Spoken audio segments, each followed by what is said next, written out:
Customs agents say they arrested dozens of Venezuelan gang. We ask for everybody to do continued support of that because it is not stopping. These are 24/7 operations, and we're going to carry the agenda of this administration forward. Targeted in raids were violent criminals, including members of a Venezuelan gang. ICE reports more than 8,700 people have been arrested nationwide since raids started last week. The date was Wednesday, October 14th, 2025. If you were on the Strip that night, you witnessed something Las Vegas had never seen before. Federal agents swarmed one of the city's premier casino resorts like a military operation. Arresting more than 100 Venezuelan gang members as part of President Trump's plan to deport illegal immigrants and secure the border. Helicopters circled overhead, their spotlights cutting through the artificial daylight created by thousands of LED signs. Every entrance, every exit, every side door locked down. Gamblers who moments before were celebrating jackpots suddenly found themselves face-to-face with FBI badges and ICE agents in tactical gear. Homeland Security and the FBI, they shut off about 4 square blocks around here. We've got some video we'd like to show you, but several operations have been ongoing all morning, more than a half dozen in the metro area. They were targeting, as you said, about 100 was the number they were. Cards were dropped mid-deal, chips clattered to the floor. The entire casino, normally a symphony of electronic bells and excited voices, fell into an eerie silence. By sunrise, 98 individuals were in federal custody. But this wasn't a random sweep of petty criminals or unlucky tourists caught in the wrong place at the wrong time. I think that's a very important step by the government and also by the private sector. Also on These arrests represented something much bigger, the exposure of a money laundering empire that had been operating right under everyone's noses for years. Hidden behind the glamorous facade of one of America's entertainment capitals was a financial pipeline pumping millions of dollars in blood money through slot machines, poker tables, and high-roller suites. So who orchestrated this? FBI agent in Mobile talking about Wednesday's arrest of a half-dozen people alleged to be members of a notorious Venezuelan. Who had the audacity, the resources, and the connections to pull off something this brazen? The answer takes us thousands of miles south to one of the most notorious prisons in Venezuela. Let me introduce you to Tren de Aragua, a name that roughly translates to Aragua Train in English, named after the Venezuelan state where it all began.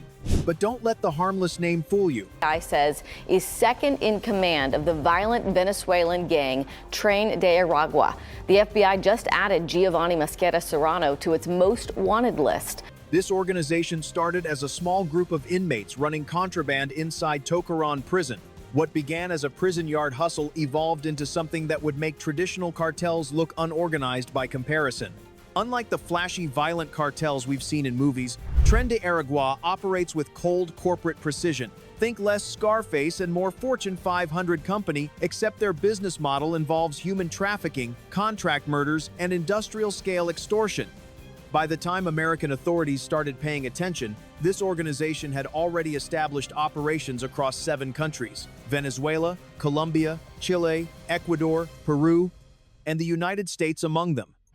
Their criminal resume reads like a nightmare checklist: narcotics distribution, kidnapping for ransom, human smuggling, assassination services, and sophisticated money laundering schemes that would impress Wall Street executives. Here's what made them particularly terrifying. While Border Patrol agents and law enforcement were focused on traditional entry points and typical gang behavior, Tren de Aragua members were already living among us. They weren't hiding in abandoned warehouses or seedy motels. They were renting luxury condos, opening legitimate-looking businesses, and buying properties in suburban neighborhoods where kids ride bikes and families walk their dogs. They dressed well, spoke multiple languages, and understood how to blend into American society while quietly building a criminal infrastructure beneath the surface. By 2024, intelligence reports confirmed that Tren de Aragua had established active cells in at least 15 states, with smaller connections detected in 8 more. The Department of Homeland Security identified roughly 600 individuals inside the United States with potential ties to the organization. Out of that number, 100 were confirmed members who made it onto the FBI's priority watch list for violent organized crime. These weren't low-level street dealers. These were trained operatives, many with military or law enforcement backgrounds, who understood surveillance, counterintelligence, and how to exploit weaknesses in American systems. The warning signs had been there for years. local police in Florida reported unusual intimidation patterns in certain apartment complexes. Texas authorities noticed smuggling operations that were too coordinated, too well-funded to be random. In Nevada, construction companies found themselves competing against new firms with unlimited capital and no interest in turning a profit. Community leaders saw the same pattern again and again, neighborhoods changing not from gentrification, but from a quiet, organized takeover that left residents afraid to speak. The October raid was the culmination of years of investigation. Federal agents had been tracking financial anomalies, encrypted communications, and suspicious spending patterns that all pointed to something unprecedented. The casino at the center of the operation was a masterclass in criminal innovation. Every night, dirty money from drug sales, human trafficking, and extortion rackets across multiple states funneled into this single location. Then came the genius part: they turned gambling itself into the perfect washing machine. Here's how it worked. Cash arrived through various channels, broken into amounts small enough to avoid automatic reporting requirements. Then came the performance. Individuals, many who had never gambled seriously, sat at slot machines or card tables, playing just enough to create a believable paper trail. A little winning here, some losing there, all perfectly calibrated to look like normal casino behavior. The real magic came at the cash-out window. Suddenly, money from kidnapping in Texas or smuggling across the southern border now had casino receipts, tax documentation, and a legitimate appearance. The money was clean, ready to re-enter the financial system without suspicion. But this wasn't amateur work. Investigators uncovered shocking sophistication. The organization had hired accountants fluent in international banking law. They used military-grade encryption for communications and maintained ties with offshore banks that helped them move money across borders undetected. When agents finally cracked the casino's financial records, they found irregularities dating back to 2022, proof that this was no short-term scheme, jackpot spikes that defied probability. VIP accounts tied to non-existent names, credit flows that only made sense if you understood what was really happening behind the scenes. The audacity was staggering.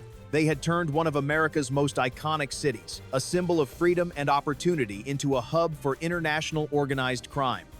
Millions of dollars flowed through that single casino, money stained with violence and human suffering, all disguised as the winnings of lucky gamblers hitting it big in Sin City. The federal response was immediate and fierce. The FBI announced a $3 million reward for information leading to the capture of Giovanni Vicente Moscara Serrano, identified as one of the group's top commanders. He was accused of coordinating drug trafficking, extortion, and terrorism-related activities. Overnight, every federal agency from Homeland Security to ICE shifted into pursuit mode. The Vegas operation wasn't the end of something. It was the beginning.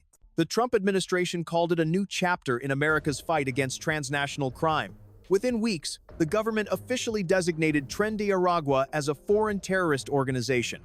That classification wasn't symbolic. It gave federal agents sweeping power to freeze assets, intercept communications, and coordinate international arrests. The message was clear. If you're running a criminal empire on U.S. soil, your days are numbered. The aftermath shook Las Vegas. Casino executives were dragged into federal interrogation rooms, asked how their billion-dollar surveillance systems missed years of laundering happening right under their eyes. Bank accounts were frozen, trapping millions in legal limbo. The Strip, famous for its non-stop energy, suddenly felt uneasy. Security presence tripled. Surveillance systems were upgraded. High-rolling guests began canceling trips, unwilling to risk being caught near the next federal raid. But the biggest revelation came after investigators connected the dots across states. The Vegas raid had cut off one major artery, but the organism was still alive. In Texas, kidnappings were traced to Venezuelan cells using identical tactics. Florida police uncovered human smuggling rings tied to the same network. Even in Alabama, FBI agents were arresting members linked to Tren de Aragua's operations. The pattern was unmistakable. America had underestimated these criminals. While attention focused on traditional gangs and border threats, a new kind of organization was quietly building an empire, moving like shadows, patient, calculated, and fully integrated into legitimate systems. They bought properties, registered companies, paid taxes, and smiled for the cameras, all while running operations beneath the surface. This is the new face of organized crime in America: sophisticated, multinational, and invisible until it's too late.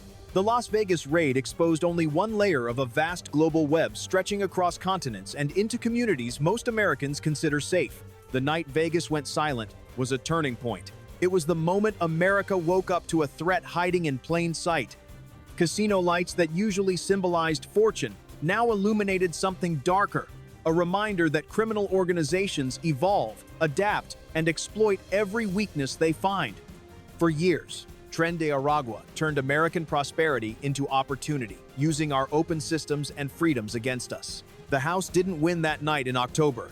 For once, the dealers wore badges, the jackpot was justice, and the biggest payout went to the American people finally reclaiming their cities from criminal infiltration. But as investigators continue unraveling this network, one question lingers. How many more operations are still running, still hiding behind legitimate facades, waiting to be discovered? The game isn't over. The cards are still being dealt, and somewhere out there, federal agents are watching, waiting, and preparing for the next raid that might just bring down the entire house of cards.